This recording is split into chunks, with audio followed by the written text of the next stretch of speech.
alaykum, xayrli kech barchaga. U17 terma jamoamiz jahon chempionati yo'llanmasini naqd qilib qo'ydi. Guruhda 2 ta g'alaba qozongan holda, lekin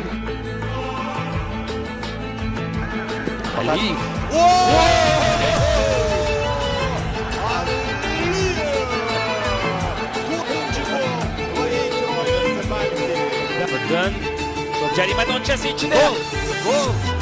Aliyevmi? Aliyev 5-gol. To'pura U17 Sodiqov zarba yo'llamoqda. 3-0. Qarabog'dan topdi kechdi. Zarba yo'llandi va rikoshet bo'ldi-da. Rikoshetcha bo'ldi-da. Muhammad yetmoqda. G'alaba muborak. Yarim final muborak.